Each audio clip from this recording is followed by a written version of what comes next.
எப்தா மனிதர்களால் தள்ளப்பட்டவன், தேவனால் பயன்படுத்தப்பட்டவன். இஸ்ரவேலின் 6வது நியாயாதிபதி, பலத்த பலசாலி, விசுவாச வீரன், ஜெபிக்கிறவன். எப்தா என்றால் கர்த்தர் திறக்கிறவர் அல்லது விடுவிக்கிறவர் என்று அர்த்தம். ஒரு வேசிக்கு பிறந்தவர். அவருடைய தாயும் தகப்பனும் அவருக்கு நல்ல முன்மாதிரியாக இல்லாமல் போனாலும் எப்தா தேவனுக்கு பயந்து உண்மையாய் வாழ்ந்தார். ஒரு இருண்ட காலத்துல வெளிச்சமாக எப்தாவை தேவன் பயன்படுத்தினார். எப்தா தவறான முறையில் பிறந்தபடியால் அவருடைய ஒன்றுவிட்ட சகோதரர்கள் தங்கள் தகப்பன் வீட்டில உனக்கு எந்த பங்கும் கிடையாது என்று அவரை விரட்டி விட்டாங்க. தன் தேசத்தை விட்டு அந்நிய தேசத்திற்கு அடைக்கலம் புகும் நிலைக்கு தள்ளப்பட்டார். அங்கே அவரை போலவே பாதிக்கப்பட்டவர்களுக்கு தலைவனாக மாறினார். அந்நேரத்துல இஸ்ரவேலர்களுக்கும் அம்மோன் புத்திரருக்கும் யுத்தம் வந்தது. இஸ்ரவேல் மக்களையும் இராணுவத்தையும் வழிநடத்த நல்ல தலைவன் கிடையாது.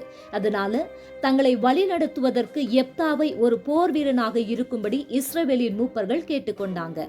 கர்த்தர் தன் மூலம் வெற்றியை கொடுத்தால் தன்னை இஸ்ரவேலின் தலைவனாக ஏற்றுக்கொள்ளும்படி எப்தா ஒரு ஒப்பந்தம் செய்தார். அவர்களும் அதற்கு சம்மதித்தாங்க. வெற்றி என்றுமே தன்னுடைய பலத்தினால் வராது என்பதை நன்கு அறிந்து கொண்ட எப்தா உதவிக்காக தேவனை நோக்கி ஜெபம் செய்தார்.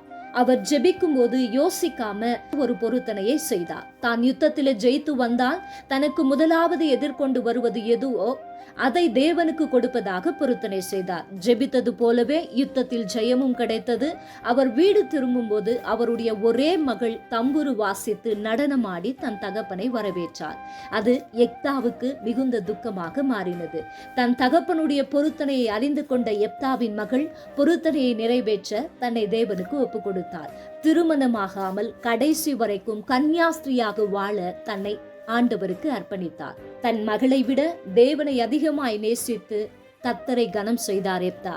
எப்தா தன் மகளை பலி செலுத்தவில்லை. கர்த்தர் அவ்வளவு கொடூரமான ஆண்டவரும் கிடையாது. அவர் நல்லவர்.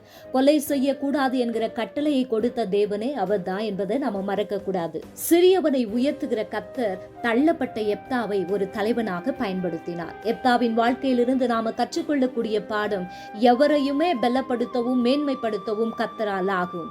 இரண்டாவது, நாம பேசும் போதும் ஜெபிக்கும் போதும் கவனமாக ஜாக்கிரதையாக இருக்க வேண்டும். நம்முடைய வாழ்வில எந்த முடிவுகளை எடுத்தாலும் நாம சுயமாக செயல்படக்கூடாது. ஆவியானவருடைய துணையோடு கூட நாம் முடிவுகளை எடுக்க வேண்டும்.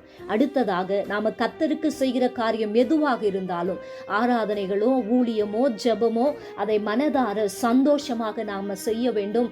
நம்மை நாமே வருத்தி கொண்டோ துக்கத்தோடோ அதை செய்வதை தேவன் ஒரு நாளும் விரும்புவது கிடையாது. தேவனுடைய திட்டங்களை நிறைவேற்றுவதற்கு நம்முடைய பின்னணி ஒரு தடையாக இருக்காது என்பதற்கு எப்தாவின் வாழ்க்கை நமக்கு ஒரு சிறந்த எடுத்துக்காட்டாக இருக்கிறது.